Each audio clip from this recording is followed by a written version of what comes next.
1953 se hizo la descripción por Jan Waldenstrom del fenotipo como típico de la enfermedad, y es que se presentaba en una mujer joven que tenía disfunción hepática, había hipergamaglobulinemia en ausencia de cirrosis y tenía muy buena respuesta a tratamiento con esteroides.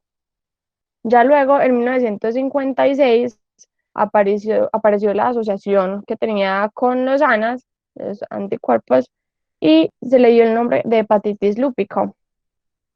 Posteriormente se vio que tenía un beneficio eh, en el tratamiento de esta enfermedad con esteroides y con azatioprina cuando había casos severos, y para 1980 se consideró que era la primera enfermedad hepática que tenía una mejoría con tratamiento médico.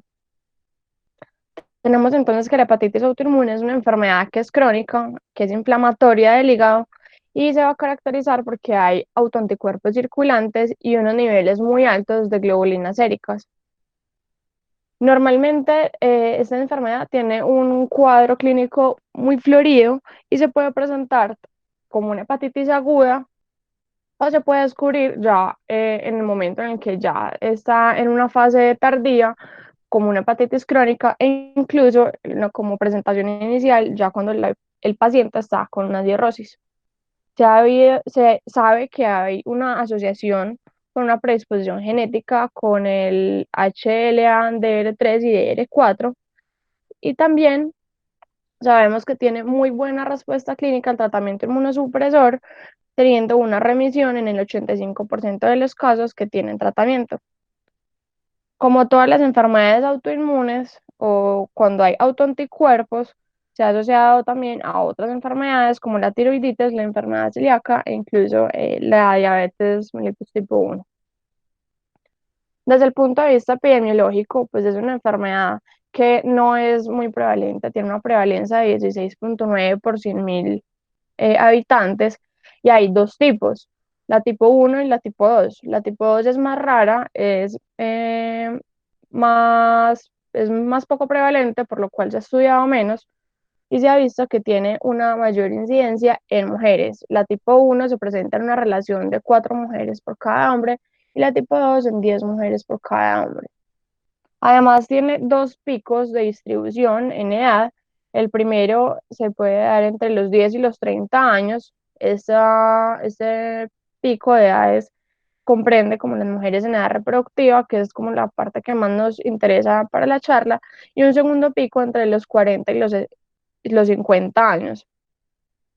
Se ha visto que los hombres tienen mayor probabilidad de supervivencia y cuando lo presentan se da en una como menos severo. En la, en la distribución geográfica se ha visto también una diferencia importante. Se ha visto que en los pacientes asiáticos y africanos se presentan en la edad más joven. Hay una prevalencia en Estados Unidos de 1 por 200.000 pacientes y la cirrosis está presente entre el 56 y el 85% de los pacientes. Y en países nórdicos tienen una incidencia anual de 1 a 1,9 por 100.000 habitantes. En Europa, sobre todo en España, la prevalencia es de 20 por 100.000 y la cirrosis se presenta en menor proporción que en los pacientes norteamericanos. Como ya les había contado, hay dos tipos de la enfermedad. Realmente se diferencian por el tipo 1, normalmente se presenta en la pubertad, la tipo 2 se puede presentar más temprano, incluso en niños, pues desde los 10 años. La prevalencia de la tipo 1 es mucho más común, la tipo 2 es menos de un tercio de los casos. La tipo 1 normalmente tiene un curso crónico, la tipo 2 desarrollan una falla hepática aguda más con mayor frecuencia. También se ha visto que hay una diferencia en los anticuerpos que se manifiestan o que se encuentran. En la tipo 1 encontramos ANAS y el anticuerpo antimuscular liso, y en los tipo 2 encontramos los anticuerpos anticitosol hepático tipo 1. La tipo 1 se ha asociado más a cirrosis y la tipo 2 pues se puede encontrar más fácil necrosis por este curso agudo de falla hepática fulminante. En cuanto a la patogénesis, realmente no está clara. Sabemos que hay una inflamación de los hepatocitos, tanto como por una actividad celular como una actividad humoral, y sabemos que normalmente las células T reguladoras van a controlar esos antígenos específicos de hígado de las células efectoras. Eso es normalmente en el paciente sano. Ya cuando hay una hepatitis autoinmune, se debe haber una tolerancia después de esa inmunosupresión porque hay un aumento, una pérdida de esa tolerancia a los autoantígenos. En esta gráfica, que parece muy enredada, vemos que normalmente al haber una noxa, entonces el linfocito T ayudador se puede diferenciar en un T tipo 1, una respuesta tipo 1, que es más mediada por células que al secretar interleuquina 1 o interferón va a hacer que haya unos linfocitos T citotóxicos o macrófagos que van a atacar ese, por decirlo así, el hígado, las células hepáticas, y una respuesta TH2 que es más bien mediada de forma humoral con la secreción de interleuquín 4, 10 y 13 va a estimular los linfocitos B para producir todas esas citoquinas que también van a terminar en la misma vía, dañando el hepatocito. Esta es una gráfica para mostrar que realmente hay muchísimos autoanticuerpos relacionados con la enfermedad y que está relacionado, se ha visto relacionado con muchas otras enfermedades autoinmunes. En cuanto a la predisposición genética que tenemos, el complejo mayor de histocompatibilidad sabemos que son codificadores del HLA, que es parte de la generación, nos ayuda en la generación de esa respuesta inmune o a iniciar la actividad de los linfocitos T.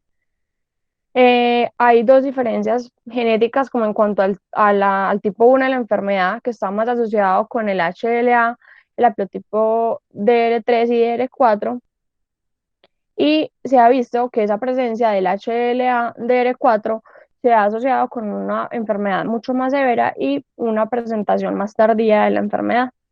Y en la tipo 2 realmente no ha sido muy estudiado por esa baja prevalencia, pero al parecer está más asociado con un HLA DR7 y DR3 y va a dar un mayor, pues un pronóstico más severo. Sabemos que hay varios desencadenantes de la enfermedad, como con reacciones cruzadas que van a desencadenar esa recaída de toda la respuesta autoinmune. Entre ellos están los virus de la hepatitis A, C y E, el virus de Epstein-Barr, el herpes simple. También se ha visto que hay productos herbales que pueden desencadenar también la enfermedad y los fármacos como la minociclina, la nitrofurantoína, la melatonina, el diclofenaco, el propiltiuracilo, las estatinas, incluso algunos biológicos pueden desencadenar también toda la recaída de la enfermedad. Desde el punto de vista clínico, ya habíamos hablado que se presenta de una forma muy florida. Realmente el paciente puede llegar con un cuadro muy general, refiriendo fatiga, anorexia, dolor abdominal o articular, puede referir prurito o rash, y en estadios más severos o ya más tardíos puede referir una hemorragia de tracto gastrointestinal cuando ya hay cirrosis, o puede llegar con ictericia o con una falla hepática aguda más o menos en el 25% de los casos. También se ha visto que los pacientes pueden tener una hepatitis crónica asintomática hasta en el 50% de los casos. Desde el punto de vista del embarazo, entonces es importante diferenciar, como es un cuadro tan generalizado, diferenciar o cómo vamos a hacer el enfoque de esa enfermedad hepática de la paciente. Durante estos días hemos estado tratando, también en otras charlas, en otras conferencias, la enfermedad, el hígado graso agudo de la embarazada y el HELP. Es importante diferenciar si estas enfermedades hepáticas, descartar primero si están relacionadas con el embarazo, sobre todo en primer trimestre, pensar en la hiperemesis gravídica, En el segundo trimestre, pensar siempre en un HELP, sobre todo si las transaminasas están elevadas, hay trombocitopenia o una elevación de la LDH. En el hígado graso agudo, principalmente si hay hipoglicemia, si hay encefalopatía o alteración de la función renal. Y en el tercer trimestre también pensar en la colestasis intrahepática si la paciente lo principal que refiere es el prurito. Además, debemos pensar en otras enfermedades hepáticas no relacionadas con el embarazo, siempre descartar hepatitis virales, el síndrome de Buchiari y enfermedades como hepatopatías crónicas, de más como la colangitis biliar primaria o la esteatohepatitis no alcohólica. Es importante excluir siempre la enfermedad de Wilson o la injuria inducida por medicamentos en estas pacientes. Como vemos, realmente la hepatitis autoinmune es casi que un diagnóstico de descarte. Debemos siempre enfocar a la paciente descartando lo más grave, lo más prevalente primero. En el laboratorio, los exámenes de laboratorio nos vamos a encontrar que normalmente tienen las transaminasas elevadas, la fosfatasa alcalina la vamos a encontrar normal y una de las cosas más características es que hay una elevación hasta de 1.5 veces de la inmunoglobulina G. La IgM y la IgA normalmente están normales y vamos a encontrar un patrón homogéneo o unos títulos de 1 en 80 de los ANA. Se descartan hepatitis virales y también es importante hacer un estudio de los antimusculo liso y los anticuerpos anti hígado y riñón, sobre todo tipo 1 y tipo 3, que también pueden tener unos títulos elevados. La biopsia, entonces, es importante tener en cuenta que el 20% de los pacientes pueden no tener autoanticuerpos, por lo cual la biopsia nos va a servir de ayuda. Hay tres patrones en la biopsia que podemos encontrar, que son la lesión necroinflamatoria portal y periportal y una interfase ancha. La peripolesis, que se refiere a la presencia de linfocitos en el citoplasma de los hepatocitos, y a los rosetones de hepatocitos en esa área de interfase. Estas son como los tres hallazgos típicos de la enfermedad en la biopsia.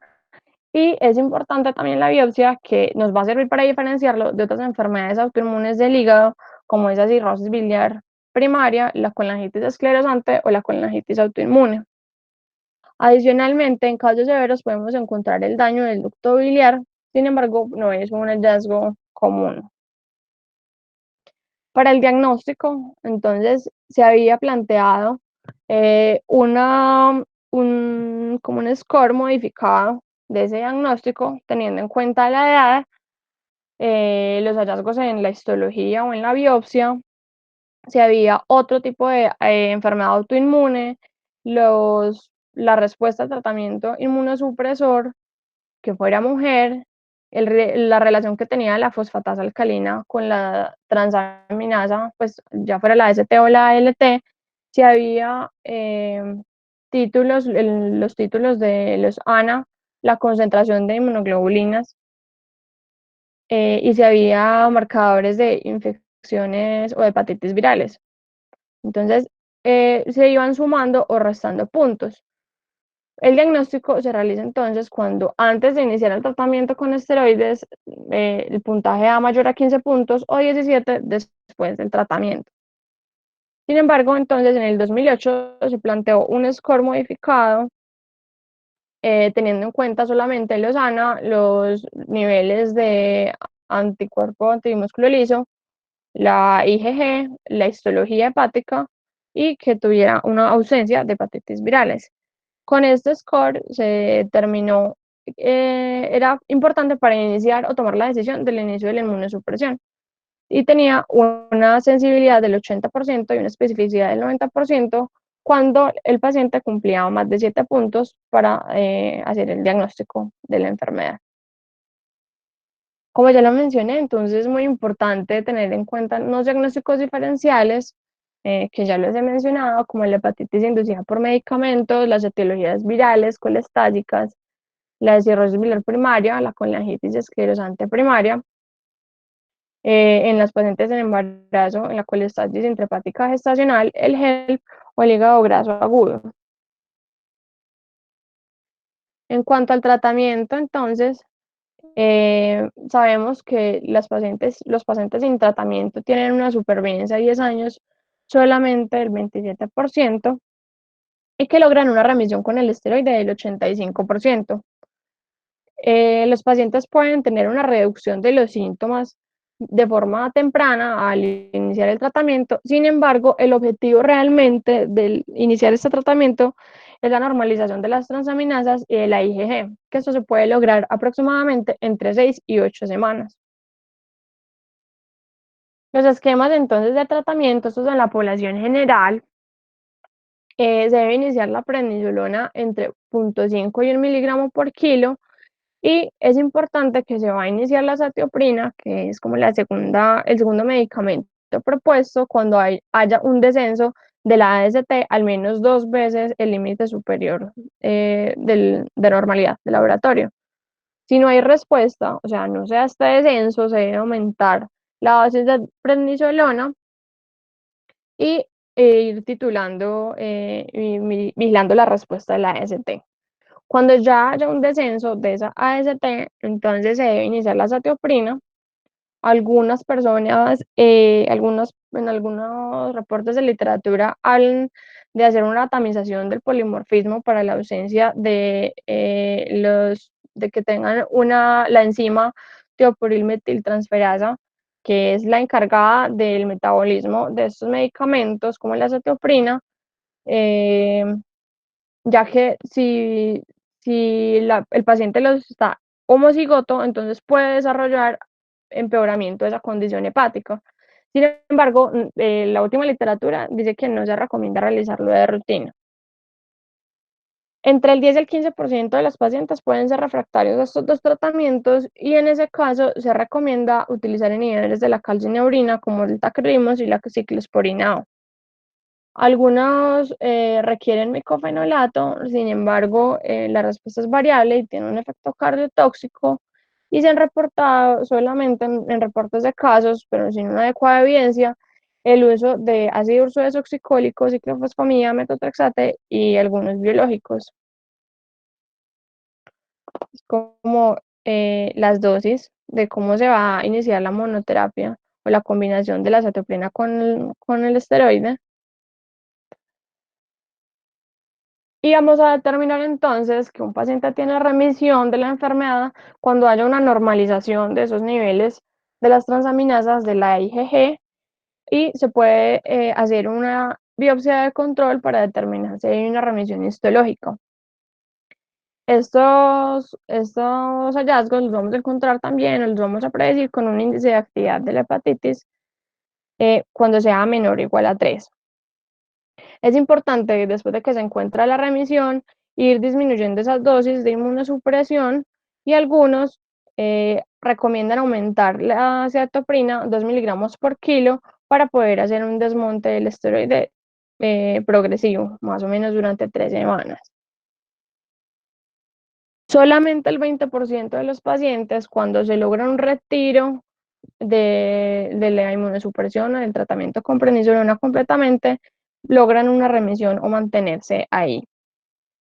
Lo importante de los desenlaces a largo plazo de esta enfermedad es que pueden llevar a la cirrosis si no es el diagnóstico inicial, porque recordemos que muchas veces encontramos que los pacientes se diagnostican en primera línea, ya cuando tienen la cirrosis instaurada, el cáncer hepatocelular y linfomatoso, la falla hepática aguda es otra de las consecuencias o desenlaces. Es importante que debemos empezar un tratamiento agresivo con esteroide, que la respuesta se va a dar entre 7 y 14 días y cuando no hay respuesta con este tratamiento, tienen una mortalidad del 50%.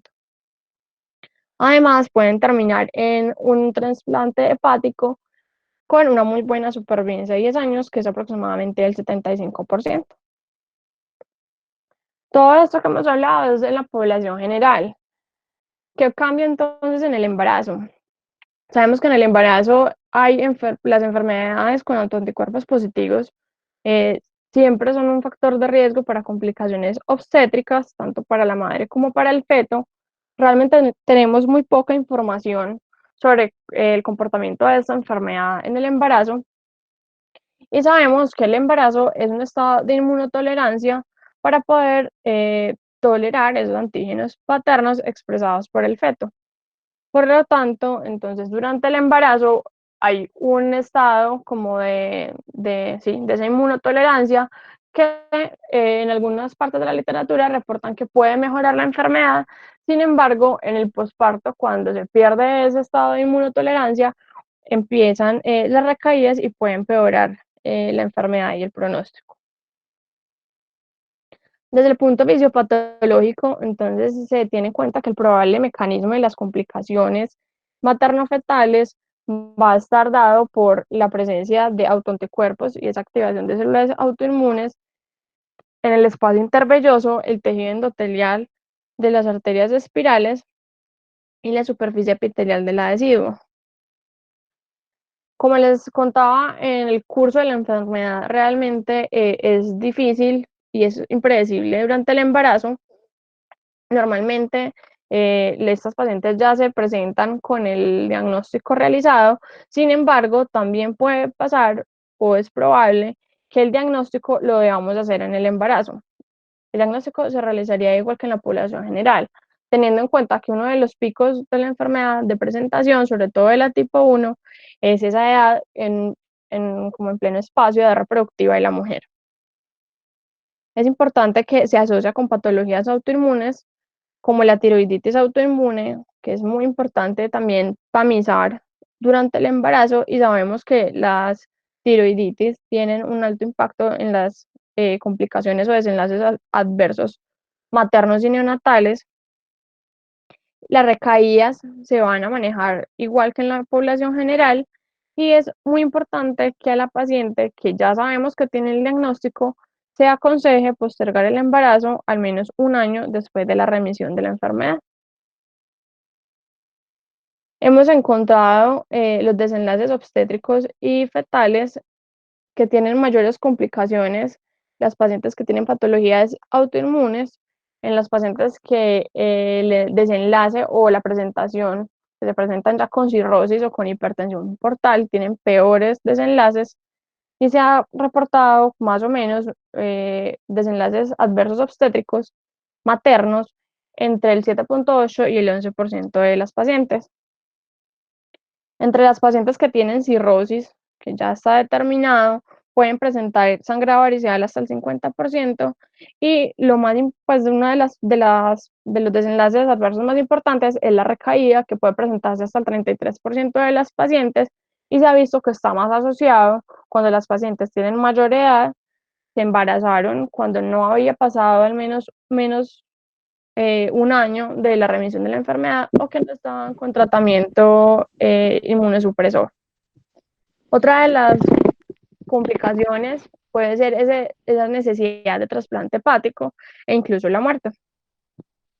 Desde el punto de vista fetal, había unos estudios desde los 70 que mostraban, o en la literatura reportan que había una mayor tasa de preeclampsia en las maternas, mayor aborto, mayor malformaciones congénitas o restricción de crecimiento. Y en los últimos estudios que se han reportado, pues realmente no se ha visto esa asociación tan clara con la preeclampsia. Sin embargo, y pues se ha tratado de esclarecer esa, esa tasa de aborto de malformaciones congénitas versus la población general y realmente no se ha determinado que tenga diferencias. Sin embargo, sí se ha reportado una mayor tasa de aborto en las pacientes que tienen cirrosis. El parto pretérmino también puede estar dado, se ha visto que es mayor por esa actividad inflamatoria, sobre todo si la paciente presenta recaída de la enfermedad durante la gestación o si presenta preeclampsia severa. Y en las pacientes que tienen diagnóstico de cirrosis, también se ha visto que tienen una mayor asociación con restricción de crecimiento intrauterina y feto pequeño para la edad gestacional.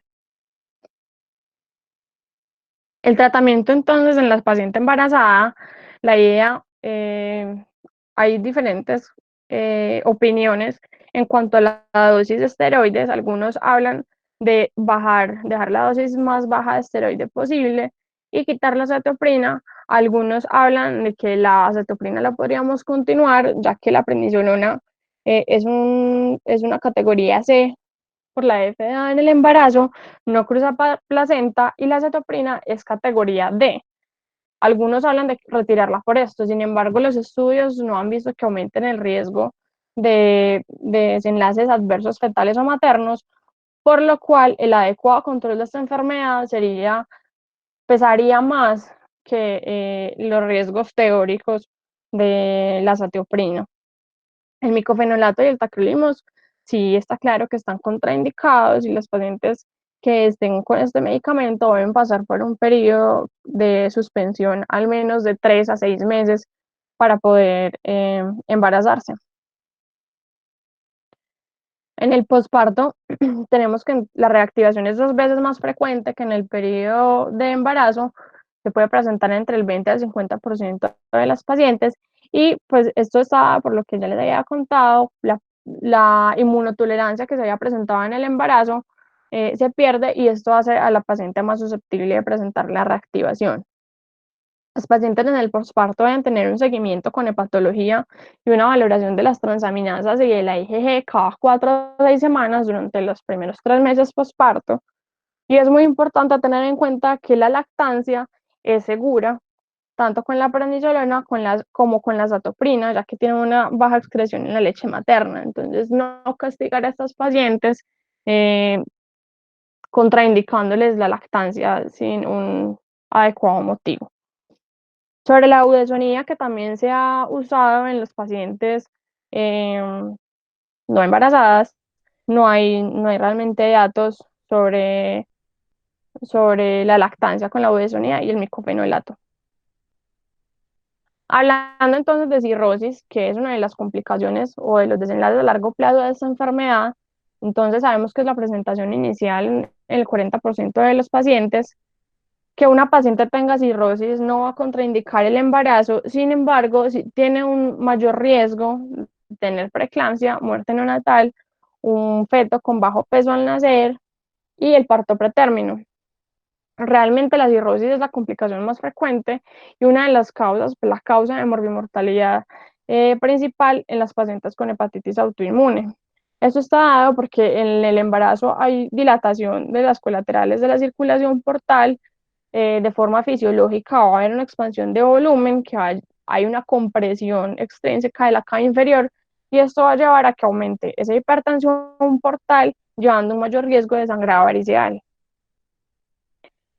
Este score MELD, el MELD es un score que está hecho para determinar la gravedad o el estado terminal de la enfermedad hepática. Se ha tenido en cuenta también para considerar el momento de trasplante o si se requiere trasplante y se ha visto que las pacientes con un MELD mayor a 10 puntos, para esto existen diferentes calculadoras en el sistema pues o aplicaciones que tienen en cuenta bilirrubinas, INR, sodio, la creatina o si el paciente está en diálisis. Cuando tienen más de 10 puntos en este score se ha visto que hay pobres desenlaces maternos y fetales con un riesgo de descompensación y de mortalidad materna en un 7,8%. Y las pacientes que tienen un mes mayor a 10 van a tener un aumento de riesgo de sangrado variceal, de ascitis, de la peritonitis bacteriana espontánea, de la encefalopatía y el síndrome hepatorrenal. Entonces, estos pacientes realizaron endoscopia para identificar si tienen varices que sean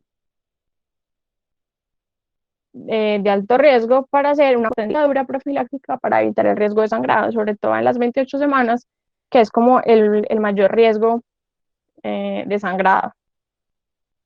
Las pacientes que presenten encefalopatía o ascitis realmente pues, se manejan igual que la población general.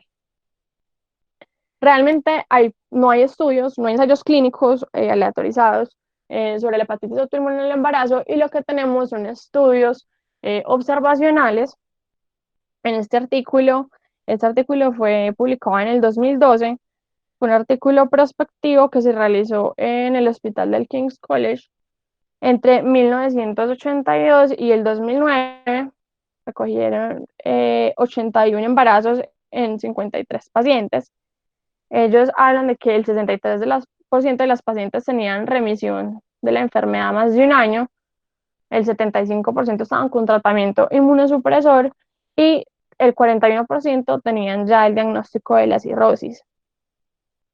De estas pacientes, entonces, tuvieron el 75% recién nacidos vivos, el 20% fueron prematuros y el 11% requirieron UCI neonatal. En cuanto a las complicaciones o los desenlaces maternos, el 38% tuvieron complicaciones maternas, 33% tuvieron reactivación durante el embarazo y el 11% tuvieron efectos adversos graves. En cuanto ellos diferenciaban la diferencia entre tener tratamiento inmunosupresor o no tenerlo, encontraron que en cuanto a la tasa de recién nacidos, de abortos, de prematurez o de reactivación de la enfermedad, realmente el único desenlace que tenía diferencias estadísticamente significativas fue esas reactivaciones, que fue menor en las pacientes que tenían cualquier tipo de tratamiento inmunosupresor. En cuanto a los desenlaces fetales, ellos encontraron que realmente la diferencia entre la tasa de nacidos vivos era diferente entre las pacientes que tenían cirrosis y las que no tenían cirrosis. El resto de desenlaces o la tasa de nacidos vivos o de prematurez no encontraron diferencia en si había terapia o no inmunosupresora o si la remisión era mayor de un año o no. En cuanto a los desenlaces maternos, ellos encontraron que de esos eventos adversos graves hubo una muerte materna a las 28 semanas de embarazo, hubo 3 muertes postparto y 2 pacientes requirieron un trasplante. En este otro estudio, que también es un estudio observacional, fue publicado en el 2008 y fue en una corte de pacientes en Dinamarca. Este es un estudio donde se realizó entre 1994 y en el 2015 y ellos compararon 179 nacidos vivos en 103 mujeres que tenían hepatitis autoinmune versus 1.623 nacidos vivos de mujeres de la población general. Y ellos lo que querían comparar específicamente eran los desenlaces fetales, como el parto pretérmino, que tuviera bajo peso, que tuviera malformaciones congénitas o los abortos. Ellos hicieron como una regresión logística y un ajuste por edad materna y por tabaquismo. Encontraron también que el 40% de las pacientes tenían cirrosis, la mitad de las pacientes estaban con tratamiento inmunosupresor y hubo 28 abortos de ellos, entonces el 40% eran pacientes que tenían cirrosis. Ellos encontraron entonces que el parto pretérmino sí fue mayor en las pacientes con hepatitis autoinmune. No encontraron realmente una diferencia entre el feto pequeño para la edad gestacional o las malformaciones congénitas y tampoco vieron que hubiera una diferencia estadísticamente significativa en el riesgo de aborto. Ellos hablan de que no hubo una diferencia entre que las pacientes tuvieran o no tratamiento inmunosupresor o que tuvieran el diagnóstico inicial de cirrosis o no. Sin embargo, son claros en expresar en las limitantes del estudio que el estudio no fue diseñado para este propósito, no tenía este objetivo. Entonces, realmente esa no diferencia, no encontrar diferencia entre estas cosas, entre tratamiento o no, cirrosis o no, no era confiable para este estudio. Teniendo entonces en cuenta todo lo que nosotros como clínicos debemos hacer o los cuidados que debemos tener con estas mujeres, entonces tenemos que en la etapa preconcepcional es muy importante ofrecerles una anticoncepción adecuada, explicar claramente a la paciente cuáles son los riesgos o los desenlaces adversos si se va a embarazar, Si la paciente refiere un deseo de embarazo, explicarle que lo mejor es diferir el embarazo a un año de remisión, debe continuar con la adherencia a la terapia inmunosupresora, que es suspender medicamentos teratogénicos en caso de que esté tomando tacrolimus, ciclofosfamida o micofenolato 3 a 6 meses antes. Si tiene el diagnóstico de cirrosis, ofrecer una endoscopia con el fin de hacer una ligadura de varices profiláctica si tiene varices de alto riesgo.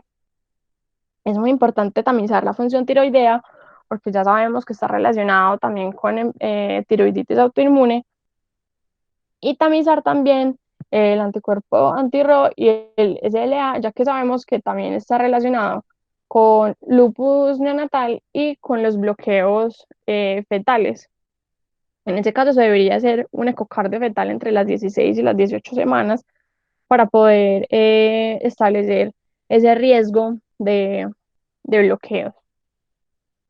Durante el embarazo, entonces, debemos hacer a la paciente un perfil hepático basal para saber con qué contamos desde el inicio del embarazo. Debe continuar con un seguimiento estricto con hepatología y alto riesgo obstétrico. Los paraclínicos los iremos solicitando a medida que la paciente vaya manifestando alteraciones o según la clínica.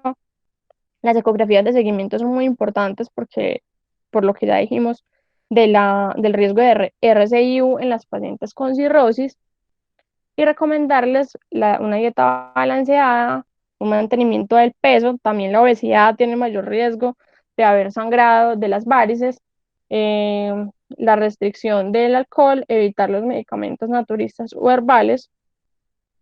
El parto, realmente no hay una indicación de la vía de parto para esta enfermedad. Se va a hacer parto vaginal o cesárea según la indicación obstétrica, y la gestacional tampoco está determinada hasta qué edad gestacional se debe hacer inducción de parto. Esto será también según las complicaciones maternas o fetales.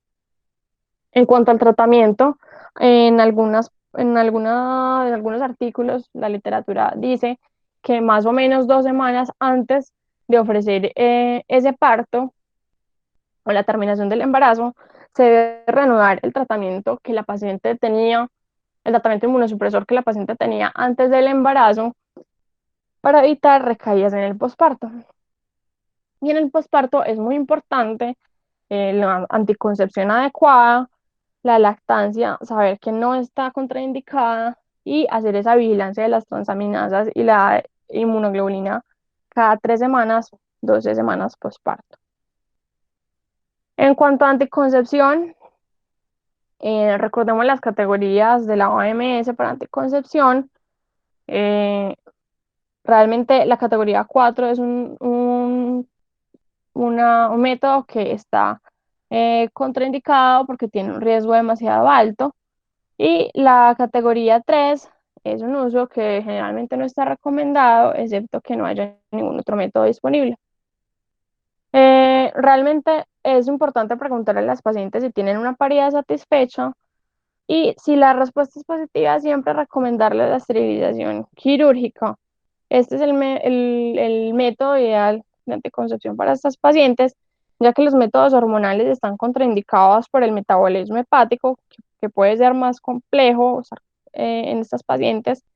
Eh, el implante subdérmico está indicado en pacientes que tienen tratamiento inmunosupresor, y eh, el DIU va a depender, o el dispositivo intrauterino va a depender de esa dosis o de ese inmunomodulador.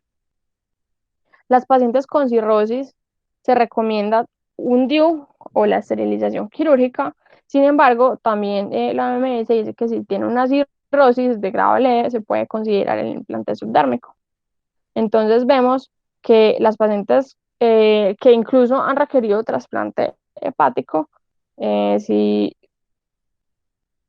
si no ha sido complicado, podrían tener cualquiera de los métodos anticonceptivos que son categoría 2 si ya requirieron el trasplante hepático. Las pacientes con cirrosis, entonces vemos que pues realmente casi todos, si tienen una cirrosis grado grave, Entonces, realmente vemos que casi todos los métodos anticonceptivos son grado 3, excepto la T de cobre. Sin embargo, pues tenemos que tener en cuenta el inmunomodulador que la paciente está tomando.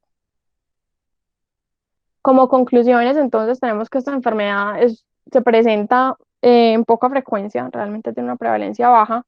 Es muy importante siempre realizar una consulta preconcepcional y una adecuada anticoncepción, un seguimiento multidisciplinario, siempre continuar con el tratamiento inmunosupresor para evitar la recaída tanto durante el embarazo y más en el posparto. Si la paciente ya tiene el diagnóstico de cirrosis, saber que tiene mayores tasas de complicaciones tanto obstétricas como neonatales y se debe ofrecer esa endoscopia profiláctica para el caso de que tenga varices y que no está contraindicada la lactancia. Muchas gracias.